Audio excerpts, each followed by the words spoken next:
phony war. Okay. During the phony war, here's England. Okay. The English Channel right here at its narrowest point, 20 miles. Okay.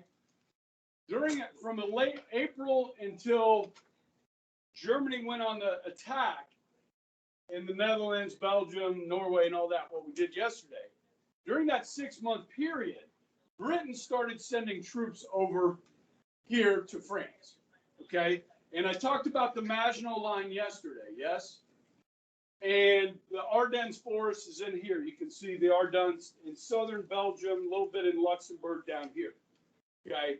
And so the French did not build the Maginot Line across the border with Belgium. It's a neutral country and so forth. So British troops came in right here.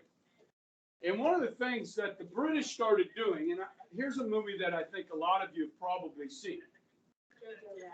The Lion, the Witch, and the Wardrobe. Yeah.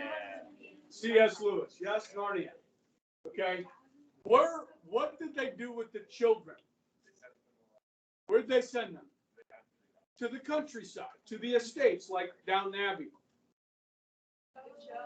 Okay.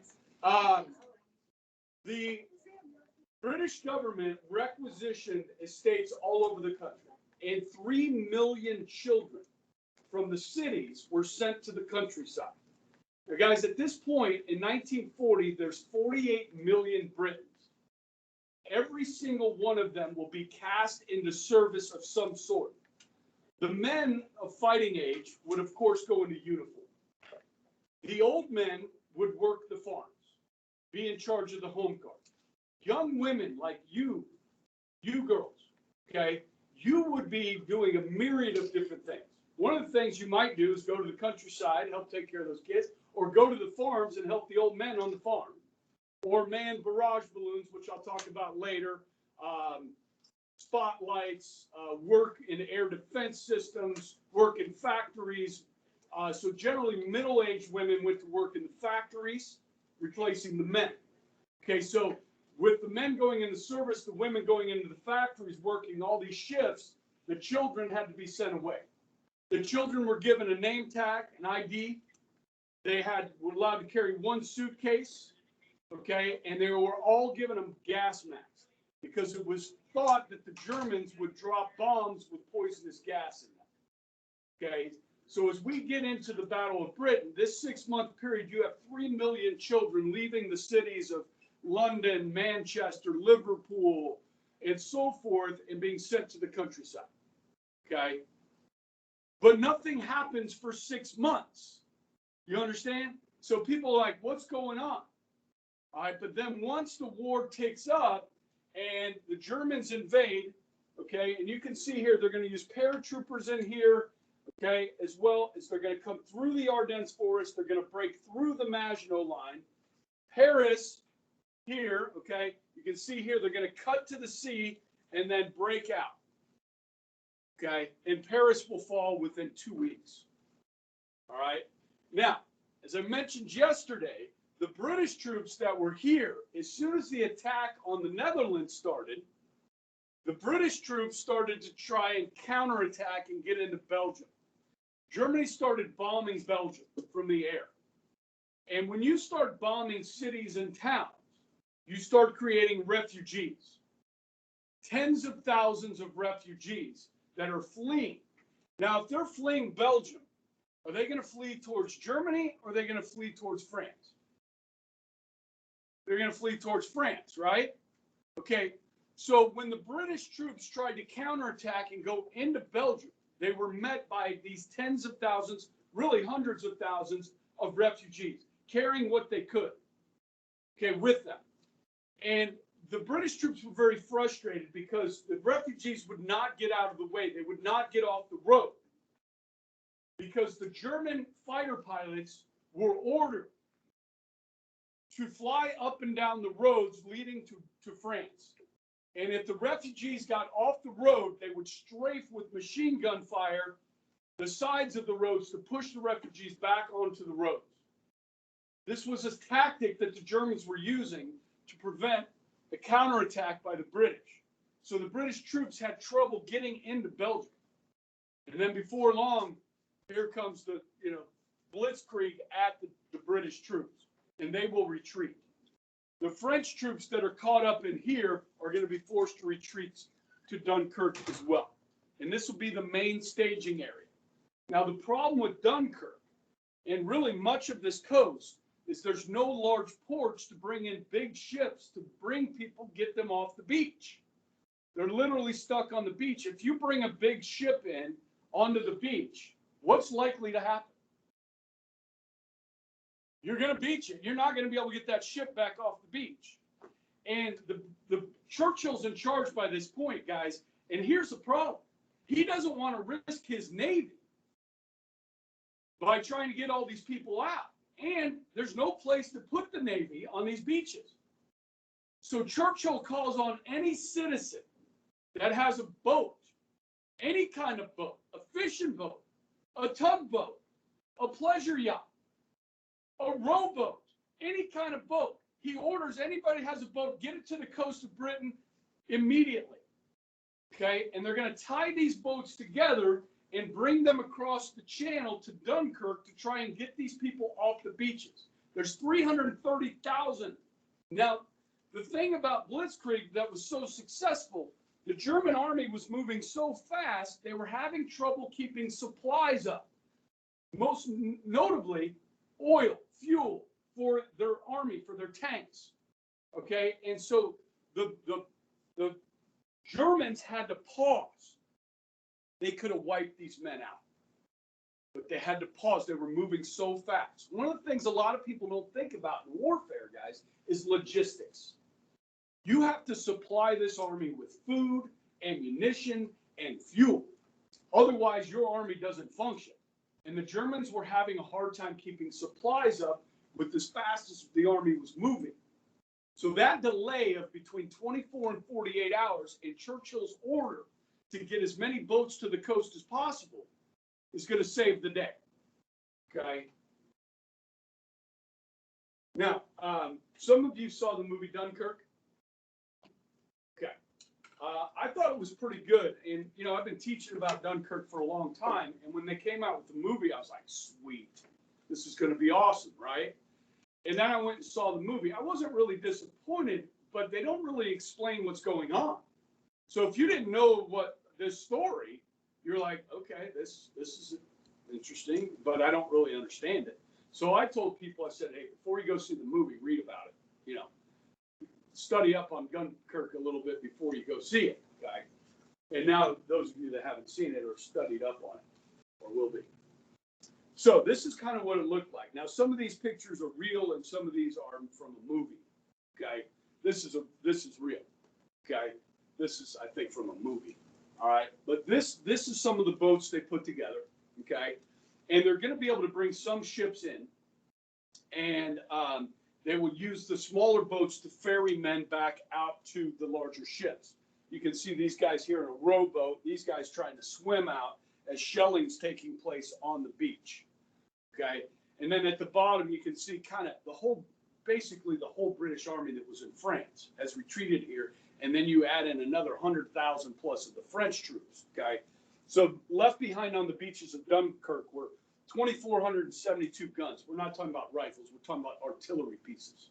Okay, 84,000 vehicles of all kinds, and I don't know, something else at the bottom. I don't know why it's not showing up. Okay. And then for 5 days, fishing boats, yachts, tugboats, other little boats sprayed bombs, strafing runs by the Luftwaffe to rescue 200,000 British and 140,000 French troops. Okay. Churchill referred to this as the Miracle of Dunkirk. It's not a victory, guys. And I don't know if this word is a word or not, but I think it is a Pyrrhic or a Pyrrhic victory. You don't win, but what they did do was they saved 340,000 troops to fight another day. These troops also knew what they were up against in the German army, in the Blitzkrieg. They knew what they would do. We would not return to these shores for 4 more years. until 1944. Okay. Coming across that channel into the teeth of the German army is going to be a massive undertaking. It is going to cost a lot of lives. Okay. So that's why we talk so much about D-Day in this country, is when we return to these shores 4 years later. Okay. But this became a rallying cry for the British. You know, let's get them back for Dunkirk. All right. Now, I have a video, a clip from the movie that I'm going to play for you if you haven't seen it. And this is also going to show you Stuka dive bombers. Okay. And you'll be able to hear those, see those as Hollywood would redo it. Okay. I don't know why you're acting up like that. Okay.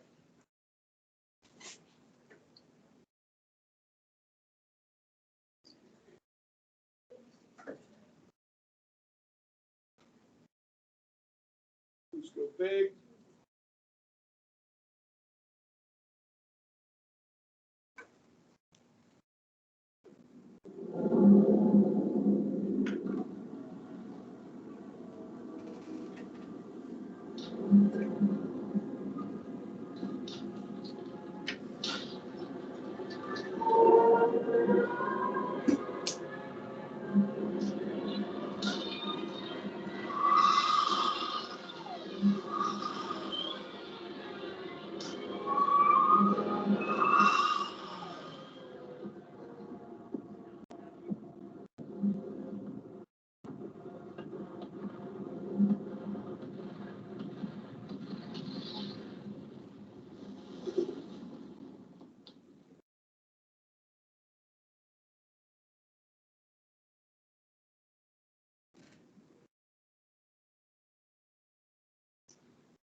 Full speed.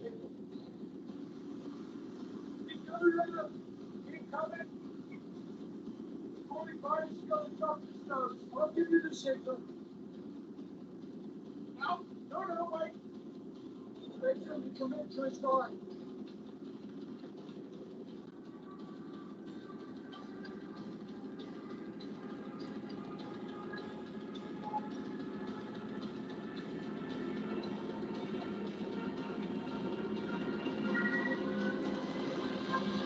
No!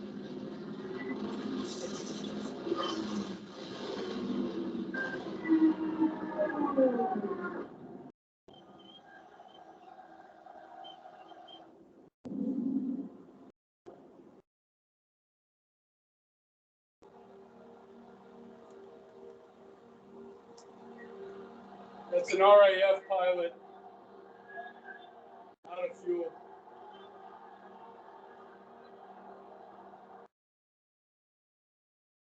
Okay. Yeah, not a lot of dialogue in that movie either. Is that the big noise you were telling us about? Yeah, that loud, that the whistles on the wings. Yeah. Yeah, Sam. Perfect way to make everybody traumatized around. Yes, absolutely. And when we get to the next chapter, I was going to talk a little bit about the Eastern Front in Russia, and there's another movie clip I'm going to show you guys that I think the Hollywood production's a little bit better than this on the stupid dive bomber, but definitely it struck the fear into people. Okay, so Dunkirk is of great importance, and they will bring these guys home. They live to fight another day. Okay, so now what happens with France? Okay, France surrenders.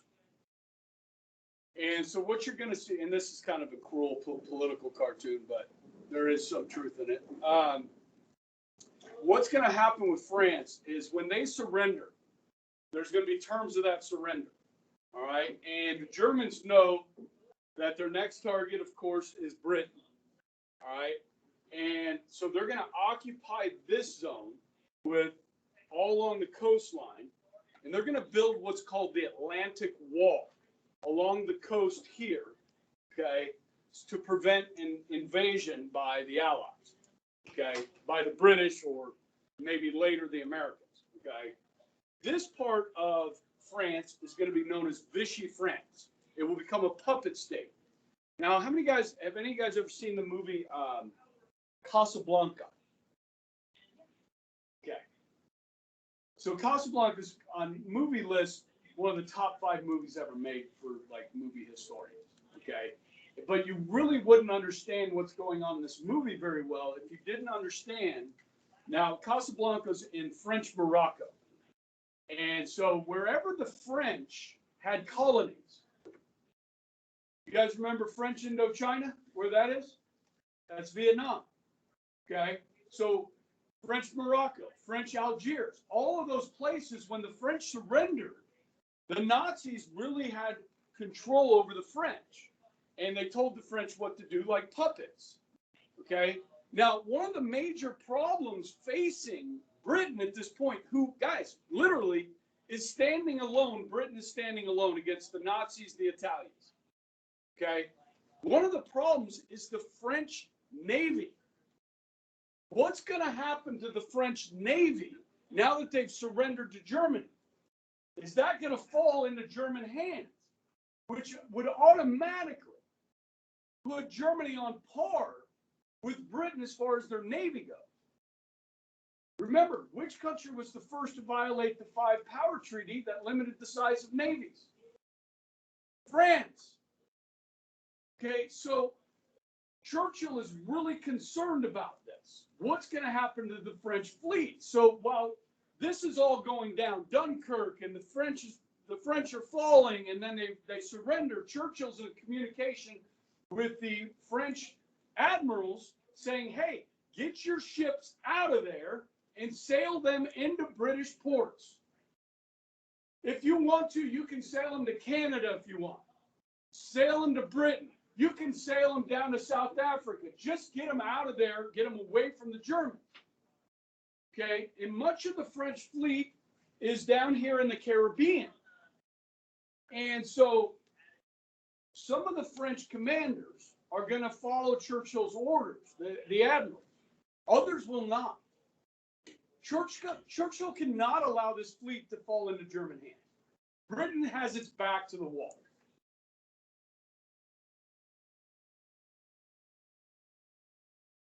Guys, this is a really difficult decision for Churchill. But he orders his commanders of the Royal Navy to go down into the Mediterranean, make contact with the French fleet down here, and tell them to follow them out of the Mediterranean. Those that refuse will be sunk. And that's exactly what Churchill did. he ordered the French fleet that would not leave to be sunk, killing hundreds and hundreds of French sailors. Many French have still not forgiven the British for this. But guys, Britain's the only thing left standing in Europe. This is a tough decision. But Churchill has been warning about this since 1933. Nobody would listen. And finally, when this all went down, they put him in charge because he's the one that's been saying it all along. He's going to protect his island, whatever the cost may be. Okay? Churchill starts giving speeches. Now, here's another movie for you. How many of you guys have seen The King's Speech? Fabulous movie. Okay, it's about the King of England. During this time period, Churchill's in charge of the government, but the leader of the country, the head of state, is the king. And I think it's King Philip at this point. Okay, the king stutters. He has a stuttering problem. You want the king to go on the radio and address the British people and inspire them to victory. But he can't give a speech because he stutters. So the movie, The King's Speech, is about this guy. They try all these speech therapists, licensed people and all this. And then they find this one guy that has had some success, but his methods are a little different. Okay? And the movie's about getting the king to be able to give a speech on the eve of war for Britain. Okay? And it's fabulous. Funny. Because the methods he used, like he has the King of England shouting cuss words. Okay, just to work through his speech pattern. Okay. And I think, I don't know if anybody's had any speech issues, but I think that is a fairly common method to use, is to get people angry and get them to start yelling and screaming, to get those words out with those emotions. Okay. All right, now guys, before we start the Battle of Britain, we're going to come back across the pond. We got to talk about what's happening in the United States at this point. Obviously, we have ended the arms embargo, but I want to prep you for, the United States and what we're doing in preparation for war. Okay, and we start with Billy Mitchell, and this is a name I've mentioned before. Billy Mitchell was America's first ace in World War I. Okay, and he saw the effectiveness of air combat in the war. And when the war was over, he tried to convince the Army and Navy to invest in warplanes.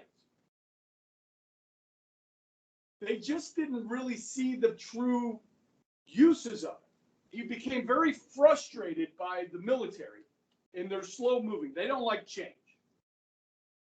And so he put on a demonstration. This is an old battleship, World War I battleship, the USS Alabama.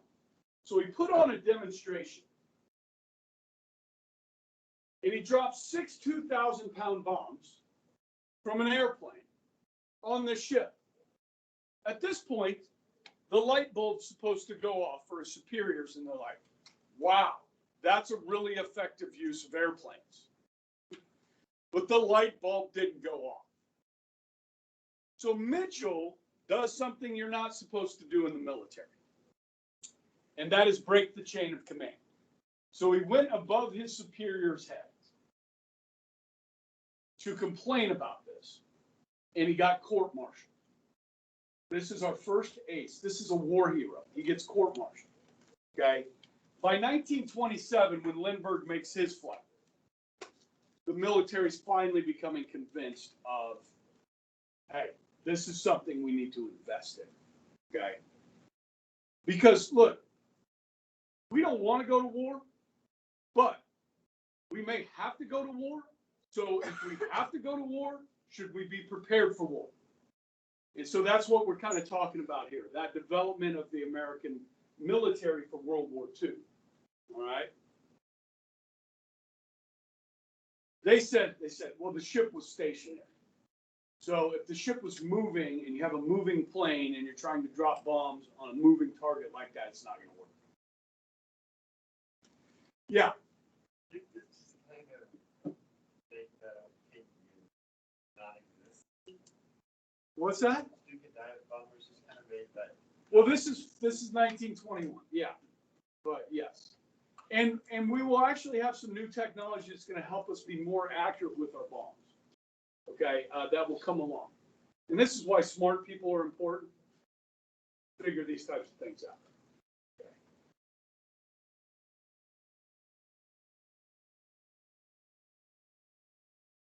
All right, so I talked about this plane yesterday. This is the B-17, pictured over there on the left, the one on the bottom left. Okay. And this one is going to be mass produced. Most in cities like Seattle, Dayton, Ohio. We don't build a lot of these in Wichita, but the B-17 has a nickname called the Flying Fortress.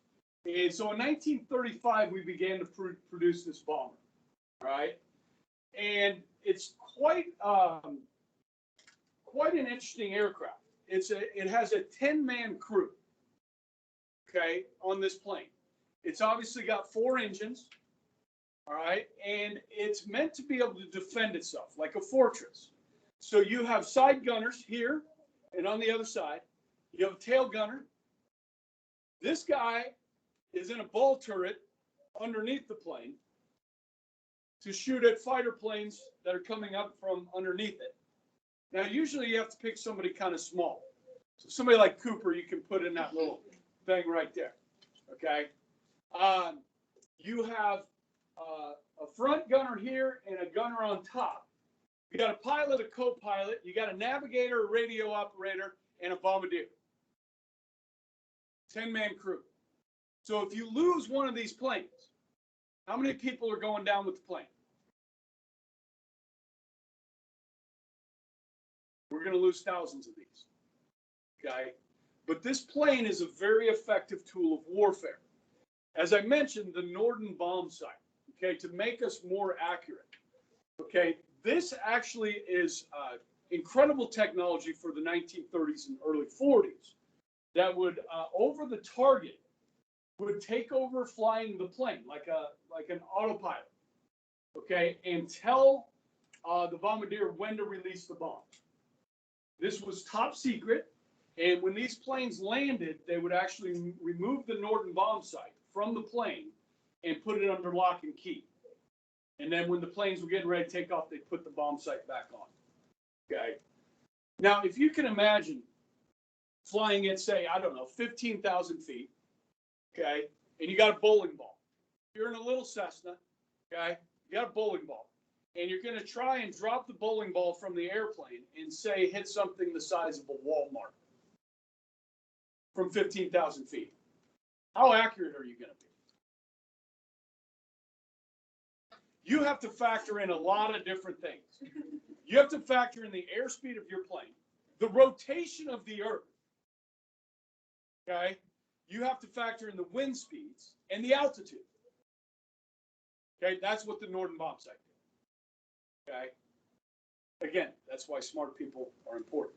Because I don't know if I mentioned this, these are dumb weapons, right? You don't know where they're going to land all the time. Okay, so there's a lot of casualties in this war, collateral damage, if you will, okay, from these bombs. All right, so this becomes a very important vessel for the United States, okay, and something that I will talk about, and later in this class, in the next module, show you some actual video of these things flying during World War II on some of the missions they were on. Okay.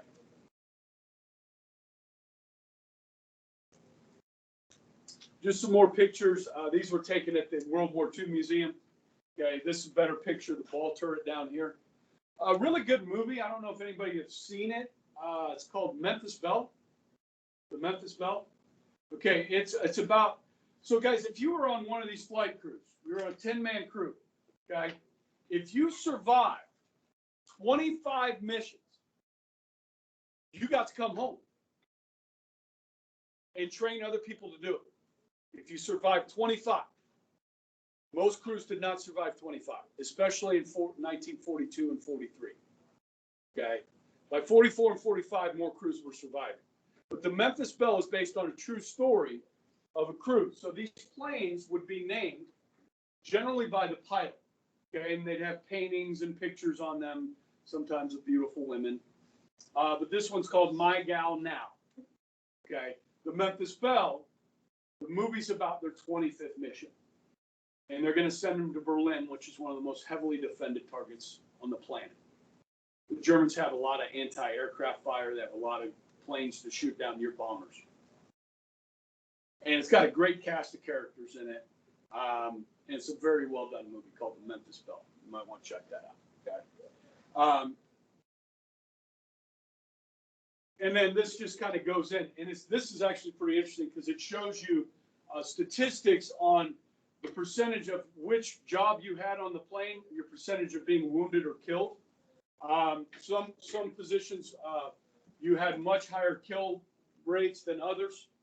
Okay, so here your side gunner, 21% wounded, 19% killed. Okay, and the tail gunner. Okay, and then this ball turret guy was actually belly turret. Was not as dangerous as the job as the side gunners. Okay. Or waist gunners, if you will. All right, so now the Navy. Okay. Somebody once upon a time had an idea. Why don't we try flying planes off of a boat? It's kind of a crazy idea, isn't it? But then you could take your planes wherever you wanted to. But we need a big boat.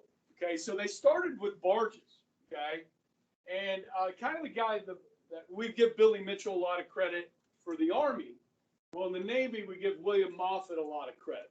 Okay, but there's a lot of people that are involved here. Okay, and obviously this will end up in the development of the aircraft carrier. All right, the Japanese came up with this wonderful idea about the same time as we did, flying planes off of boats. All right, this is actually one of the first times they ever tried this. Now, one of the things about these planes, these World War II era planes, is they're heavy and they're slow. They're all propeller driven. Okay, so you actually need to launch these things off the carrier with a catapult.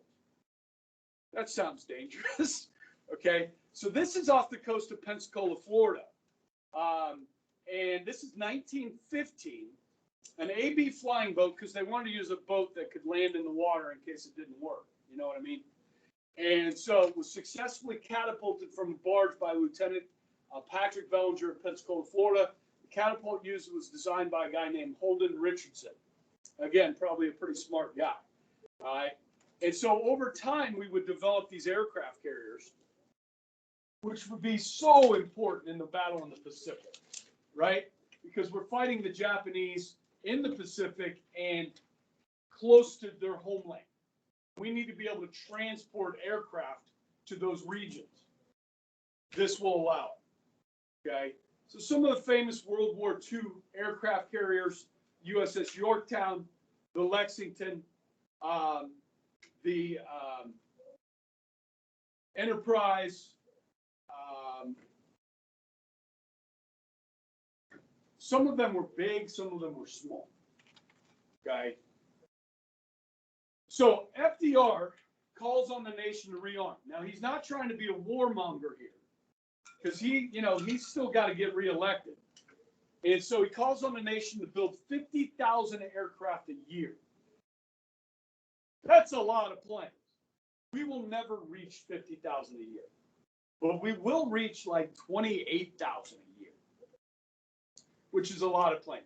And the people of Wichita and surrounding areas of Wichita were very integral in that. Yes, the women from this region were very integral in this. Okay, and have I talked about Connie, Mrs. Nielsen's mother? Okay, our president, Miss Niels Tisch, her mom, Connie, is a little Mexican woman from Newton. Okay, and if you ever get the honor of meeting, she's 95. If you ever get the honor of meeting Connie, she's about this tall. She's a little bitty thing, all right? Just the sweetest woman you'll ever meet. She was one of the Rosie the Riveters. She worked in the factory. She took a bus down from Newton every day to go to work at Boeing to build the B-29s. Okay.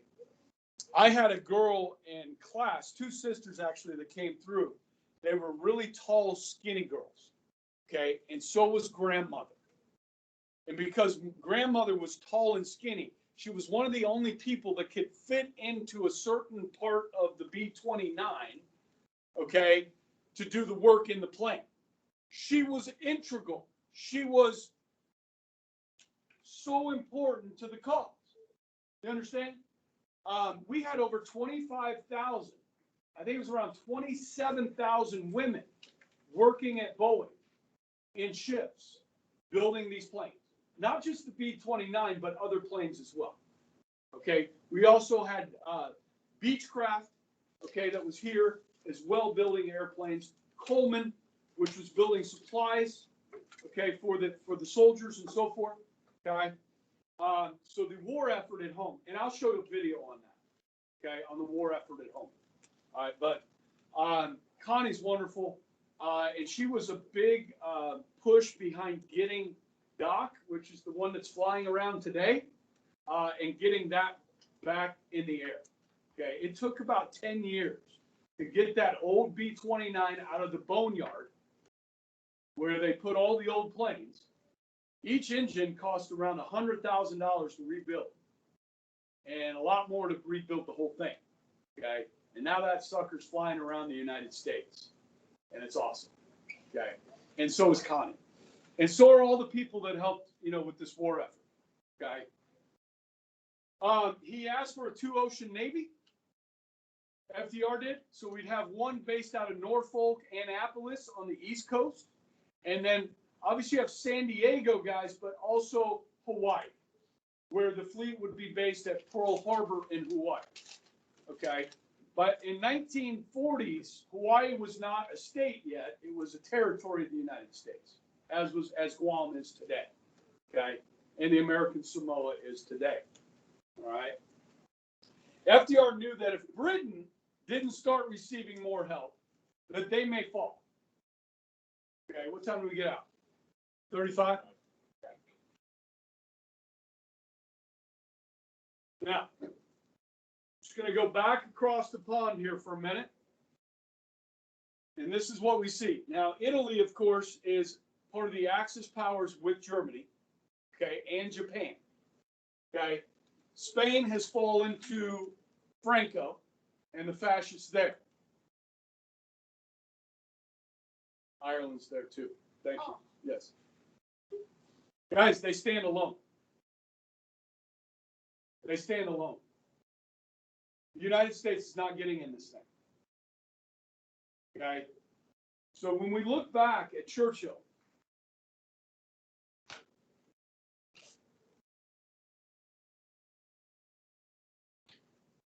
he's going to give a series of speeches.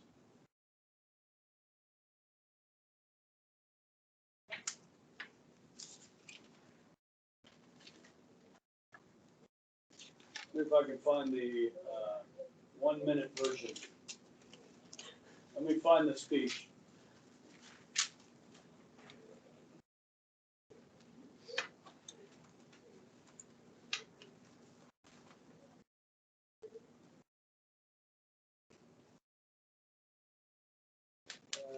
Okay.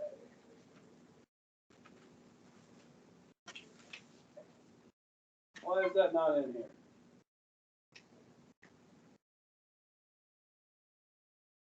Sorry, guys.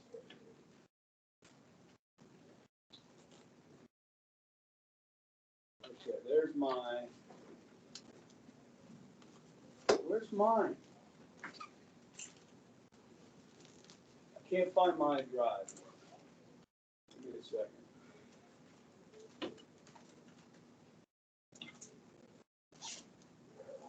All right.